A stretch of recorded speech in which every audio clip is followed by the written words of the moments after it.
Chapter 167. Jesus before Pilate is pronounced not guilty. Jesus before Herod and is tortured and returned to Pilate, who again declares him innocent. The Jews demand his death.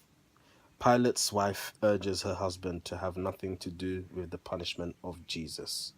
Pilate weeps. Into the palace of the Roman governor, the Jews would enter not, lest they become defiled and be unworthy to attend the feast. But they led Jesus to the palace court, and Pilate met them there. And Pilate said, "Why this commotion in the early day? What is your prayer?" The Jews replied, "We bring before you one, an evil and seditious man. He has been tried before the highest council of the Jews, and has been proven traitor to our laws, our state, and to the government of Rome. We pray that you will sentence him to death upon the cross." And Pilate said, "Why do you bring him unto me? Go to and judge him for yourselves. You have a law, and by the sanction of the Roman law, you have a right to judge and right to execute." The Jews replied, "We have no right to execute a man upon the cross, and since this man is traitor to Tiberius, our counselors believe that he should meet the most humiliating death, the death upon the cross." But Pilate said, "No man can be found guilty of a crime by Roman law until the testimony all is in, and the accused has been permitted to defend himself. So I will take your bill of charges with the evidence you have, and judge by Roman law." The Jews had made a copy of the accusations in the language of the Roman court, and they had added to the bill, "We charge that Jesus is an enemy of Rome, that he demands that men shall pay no tribute to Tiberius." And Pilate took the bill. His guards led Jesus up the steps into the palace hall. And Jesus stood before the Roman governor, and Pilate read to him the charges of the Jews, and said, "What is your answer to this bill? These charges, are they true or false?" And Jesus said, "Why should I plead before an earthly court? The charges have been verified by perjured men. What need I say? Yes, I am king, but carnal men cannot behold the king, nor see the kingdom of the God. It is within.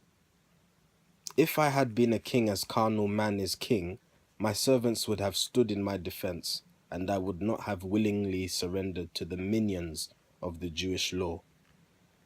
I have no testimony from the sons of men. God is my witness, and my words and deeds bear witness to the truth. And every man who comprehends the truth will hearken to my words, and in his soul give witness unto me." And Pilate said, "What is the truth?" And Jesus said, "Truth is the God who knows. It is the changeless one. The holy breath is truth. She changes not and cannot pass away." And Pilate went again unto the Jews and said, "This man is guilty of no crime. I cannot sentence him to death." And then the Jews grew boisterous. They cried aloud and said, "Our council surely knows. The wisest men of all the land have found him guilty of a score of crimes. He would pervert the nation of the Jews, would overthrow the Roman rule, and make himself the king. He is a culprit come from Galilee. He must be crucified." And Pilate said, "If Jesus is from Galilee, he is a subject of the governor of Galilee, who should be judge." Now, Herod had come down from Galilee, and with his suite was in Jerusalem. And Pilate sent to him the Lord in chains. He also sent a copy of the charges and of the testimonies of the Jews, and asked that he would pass in judgment on the case. And Herod said, "I have heard much about this man, and I am pleased to see him in my court." And then he asked the Lord about his claims, about his doctrines and his aims. And Jesus answered not a word. And Herod was enraged. He said, "Do you insult the ruler of the land by answering not?" And then he called his guards and said, "Take you this man and torture him until he answers me." The guards took Jesus and they smote him, mocked him, wrapped him in a royal robe. They made a crown of thorns and put it on his head. They put a broken reed into his hands. And then they said deridingly, "All hail, thou royal king! Where are your armies and your guards? Where are your subjects and your friends?" But Jesus answered not a word. Then Herod sent him back to Pilate with this note of courtesy: "Most worthy counselor of Rome, I have examined all the charges and the testimonies that you sent to me regarding this seditious man from Galilee. And while I might adjudge him guilty of the crimes as charged, I yield to you my rights as judge, because you are superior to me in power. I will approve of any judgment you may render in this case." Now, Pilate and the Tetrarch had been foes, but the experience of this hour destroyed their enmity, and they were friends in after days. When Jesus had been brought again to Pilate's court, the Roman governor stood forth before the accusers of the Lord and said, "I cannot find this Nazarene to be a criminal as charged. There is no evidence that he should suffer death. So I will scourge him well and let him go." The Jews cried angrily, "It is not meet that such a dangerous man should live. He must be crucified." Then Pilate said, "I bid you wait a little time." And then he went into an inner room and sat in silent thought. And as he mused with his wife, a godly woman, chosen from among the Gauls, came in and said, "I pray you, Pilate, hearken unto me. Beware of what you do this hour. Touch not this man from Galilee. He is a holy man. If you should scourge this man, you should scourge the Son of God.